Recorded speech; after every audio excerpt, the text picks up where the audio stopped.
We're going to spend a little time now talking about the 6 assignments that you will accomplish over this semester with our 386 course, Early Intervention and Early Childhood Curriculum Planning course.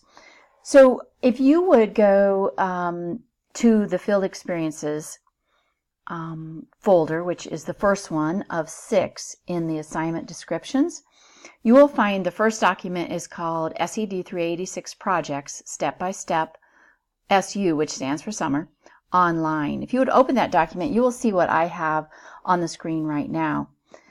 This information will guide you through the steps for the rest of our semester, and other documents will guide you through the actual papers you will write.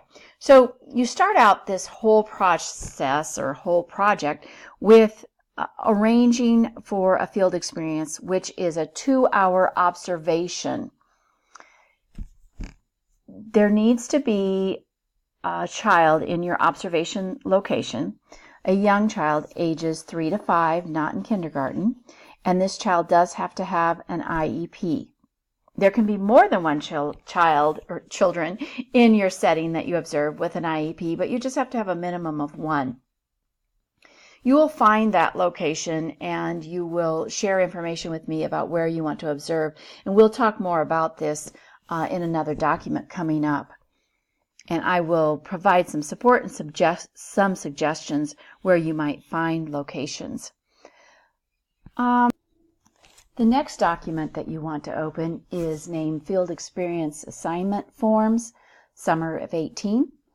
This document talks you through the actual field experience. So let's look at that document. You're going to again participate in a 2-hour field experience, which is an observation of a child or children ages 3 through 5, not kindergarten level. There must be at least one child with an IEP in this setting. This could be a child care center. It could be a public school program. There's a variety of options for you. And you'll design this plan. In other words, you'll figure out where you want to observe and make the contacts and make the arrangements. I do have a list of some ideas of some places that might be available. I really encourage you to look in your own community to see what might be available there. And I do, again, pre-approve your plan of where you want to observe. So let's see. For this assignment, you will need to identify the setting. Again, it could be an early childhood special ed, early childhood, a preschool, a child care center, a play group. You communicate with the program director or the classroom teacher yourself and set up this plan.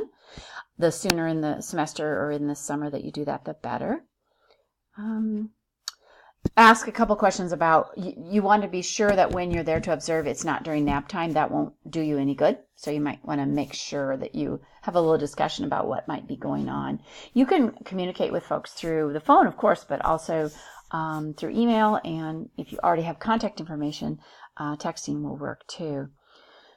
There is a field experience pre-approval form that you will submit, and I'll show you that in a minute, online prior to doing your observation. And then you'll get approval from me. Again, also you have to have that criminal background check in place. Then you'll go do your observation using the observation guide to fill out your notes. Be sure you get the signature of that teacher on that documentation form, because at the end of the semester, you will submit that piece as well as a few other ones. And on that final submission, you're going to write a little bit about what you learned during your field experience, something you were surprised about, or something that went differently than you thought it would, and then how you're going to apply what you learned to your future. This is just the scoring table that I'll use for that final field experience submission that you make. The next page in this document is the form that you will fill out when you go. So you're going to location, time and date, what was going on while you were there, any comments you might have. You need to have 2 field experience observation hours. I would expect that you would be able to accomplish those, go one time and do 2 hours. Your name and date and the teacher's name and date. And so you have to print that out before you go and take it with you. And then you will eventually scan that in and submit it with some of your other papers at the end of the semester. Okay, now we'll switch gears and go to the next document, which is the third document called Observation Sites. So if you open that third document in the Field Experiences section of the assignment descriptions, you will find this document which gives you some ideas about places for observations. I know I am just giving you some examples because you may not be in the area where these programs are, or some of these may be public school programs that are no longer open during the time that you are able to do your observation. So this isn't a list that says these are the only places you can go observe. These are just some folks that I have communicated with in the past and have been very good about working with our students. But again, you will need to go online in your community, search for programs that are available where you might do an observation. Either call or send an email or check with some of your family and friends and neighbors regarding what they might suggest. You want to be very respectful when you're communicating with a program that you don't already have a relationship with, of course, in regards to the fact that, well, you would for AIRD program, but in regards to the fact that you do need to find a program that is serving children ages 3 through 5, preschool, which includes children who have IEPs or children who have delays or disabilities. So be very mindful about how you ask that question so that it is asked in a respectful way. So just a few examples are on here, and contact information. Again, I don't know if these are any that would work for you. I will point out that the Early Learning Center in Schaumburg, which I'm looking at right now, that contact teacher there, Mindy Turf, works with us on a consistent basis. She also is involved in a summer program, which some school districts are. So don't assume that a school district doesn't have a summer program for early childhood, because many of your major districts do. So definitely I recommend if this is a community you would be able to commute to, Schaumburg, this is an amazing program, and Mindy will help you set up that observation. Also in the Bloomington Normal area, we have Katie's Kids who often are serving children with IEPs, but you would have to communicate with them yourself to find out if they would currently be including a child with an IEP. So just some of the ideas in the greater area here, but I think you'll have great success communicating with folks in the area where you live. And so I'm going to close that and pull up the next document, which is the observation letter.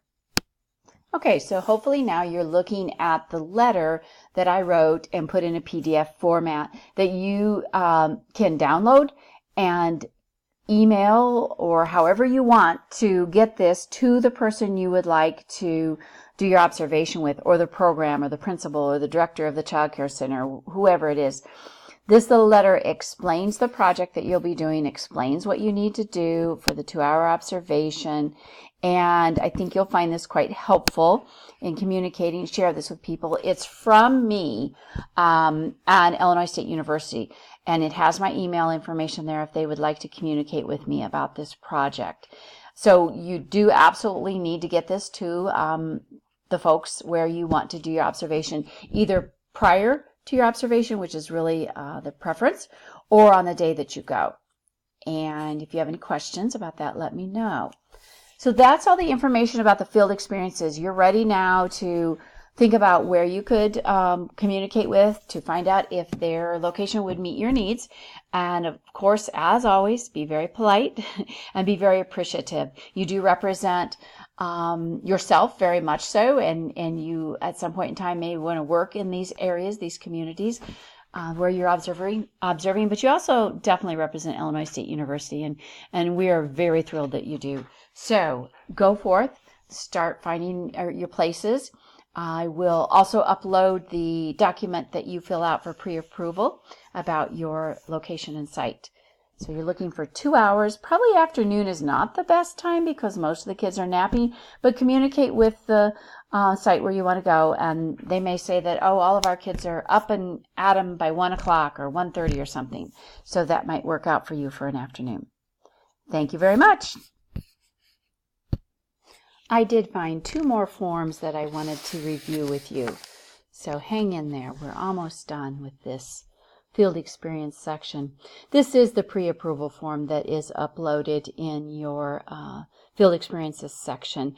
And so you will need to download and type on this and fill it out after you've made arrangements for a pre-approval. If you have questions, if you've communicated with a location and you're just not sure you want to proceed until you ask me, go ahead and email me through ReggieNet. All of our communication is through ReggieNet messages, and ask me, and we can talk about it, and then you can proceed if you wish to do it that way. But pre-approval, so you're going to fill out the date and time, the name of the teacher and the school, and the location or the address. And then what type of a program is this? Is it a public school? Is it early childhood special ed? Is it pre-K blended? If you find some that are still in session, that would be great. Is this a child care center or a preschool or what? And again, making sure that it meets our criteria that there is a child included in this program, in the classroom or the group that you'll be in. The child has an IEP, and this child is not in kindergarten but is age 3 through 5. So that is that form. And now I'll open the next one. I want to talk now about the Guide for Observation document. Let me make sure that's going to open here so we can look at it. This is just a Word document that I have inserted a table in, and what I did, here we go, is go through all of the assignments, all of the other assignments you have that fall out of this observation, the information that you use from this observation, and I included areas for you to put information during your observation so that you'll have everything you need for all of those papers. So again, you're probably going to want to print this out and write on it so that you're not making a lot of noise with the keys on your keyboard on your laptop. And because we want to be very much not interrupting what's going on in the classroom. So some information about the child you'll be observing, information about the physical appearance, the location, the participants, then discussion notes that you're going to want to write down quickly about this child's development in the areas of motor, communication, language, cognition, social, emotional, and self-help skills. So give examples of what you see in each one of those categories during your observation. You'll have time later to think about how you're going to write about it. And then what are 2 areas of strengths that you see in the child that you're observing? And then later you can work on 2 areas that you think they need, that are challenges in their development. You don't have to fill that out while you're observing, but you will be writing about that in your papers. And then number 6, we need to switch. We're not talking about the child anymore. We're talking about the whole environment. So make yourself a note there with number 6. You're going to sketch the environment, the room where you're observing. Just a sketch is fine. You will be scanning that in and submitting it, but it does not need to be fancy at all. You do want to label some of the components in the room. Again, this is about the whole environment. And then also, there are 2 different environmental checklists that we normally choose from. You only need to pay attention to the one that I'm marking right now, which is the 3 to 5-year-old Universal Design for Learning, or UDL checklist, and that will be in the file folder for the instructional settings inventory if you want to look at that ahead of time before you go. You can fill that out after you get home. Then some notes about the social environment, interactions amongst all the peers. Again, this is not just about your child. Instructional environment, write a little bit to get some notes about how the teacher teaches, if you will, how the instruction is handled. And then a few questions that you can ask the teacher about their teaching philosophy. So look at these suggestions here. We're not asking them if they like their job. We're asking them about teaching. And 12, now we're back to that particular child. What does that child become engaged in? What do they enjoy? What makes them happy? Who do they play with? What motivates them is that section. Those are all the areas for the Guide for Observation. And now I truly do think you're ready to get that observation scheduled and go. All right, email me with any questions. Thanks.